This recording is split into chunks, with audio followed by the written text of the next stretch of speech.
मी प्रकाश त्र्यंबक इंगोले हिंगोली दैनिक देशोन्नती उपसंपादक म्हणून इथं कार्यरत आहे।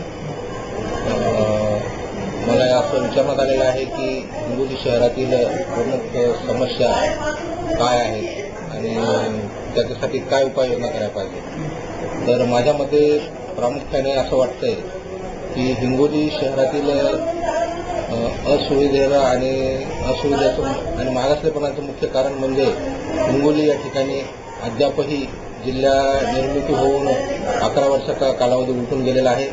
या ठिकाणी जिल्हा मुख्यालय असलेले आवश्यक कार्यालय अद्यापही स्थापन झालेले नाहीत।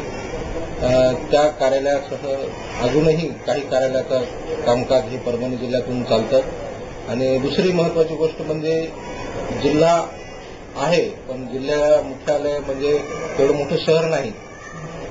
जवळपास 1 लाख लोकसंख्येच्या आत तिथली लोकसंख्या आहे आणि जिल्ह्यात प्रामुख्याने 3 शहरं आहेत नगरपालिकेची, पण तेवढ्या सुविधा नाहीत। तर हिंगोली येथील औद्योगिक वसाहत ही तेवढी विकसित झालेली नाही। या ठिकाणी अद्यापही मोठे उद्योगधंदे आलेले नाहीत। तसेच शासनाचेही काही उद्योग उपक्रम असतात तेही या ठिकाणी आलेले नाहीत आणि उद्योगधंदे नसल्यामुळं साहजिकच इथली बेरोजगारी प्रामुख्याने एक महत्त्वाचं मागासलेपणाचं कारण आहे। उद्योगधंदे जर आले तर इथल्या लोकांना रोजगार मिळेल आणि शहराचा विकास होईल, ही एक प्रमुख बाब आहे।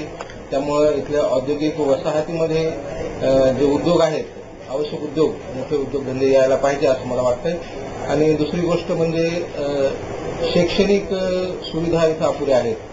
अद्यापही या ठिकाणी मेडिकल कॉलेज, इंजिनिअरिंग म्हणजे असे मोठे कॉलेज नाहीत इथं। या ठिकाणी फक्त एक डेंटल कॉलेज आणि एक इंजिनिअरिंग कॉलेज म्हणजे यावर 2 वर्षापासूनच चालू झालेलं आहे।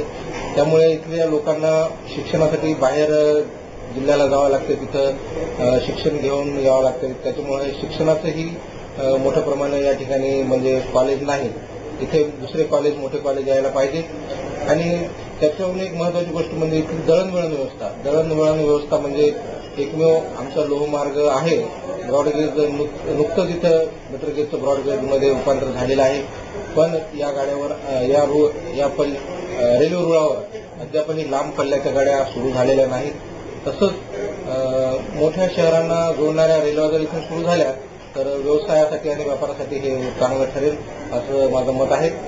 आणि दुसरं महत्त्वाचं म्हणजे एकूण मागासलेपणाचं जे लक्षण आहे हिंगोली शहरात किंवा जिल्ह्याच्या बाबतीत म्हणायचं तर येथील राजकीय उदासीनता आणि जनतेची मानसिकता हे प्रमुख कारण आहे। कारण इथले राजकीय लोक हे विकासासाठी कधी एक होत नाहीत। दुसरीकडे आपण जर पाहायला गेलो तर विकासाच्या मुद्द्यावर सगळे लोक आपसी राजकारण, मतभेद दूर सोडून एका जागी येत असतात, पण या ठिकाणी तसं होत नाही। राजकीय उदासीनता इथं प्रमुख कारण आहे। त्याबरोबरच जनतेचं मागासलेपण हे मुख्य कारण आहे। कारण निजामाच्या राजवटीत आमचा हिंगोली जिल्हा होता आणि तेव्हापासून जसे निजाम गेले पण आमच्या लोकांची मानसिकता इथं अजून बदललेली नाही। तर ते प्रामुख्याने इथं बदलावं लागेल। यासाठी जर एखाद्या सामाजिक संघटनेनं जर इथं पुढाकार घेतला आणि एखाद्या सामाजिक संस्थेनं जर लोकांमध्ये जनजागृती आणली तर निश्चितच हिंगोली जिल्ह्याचा विकास होईल असं मला इथं वाटतं। माहिती दिली त्याबद्दल धन्यवाद।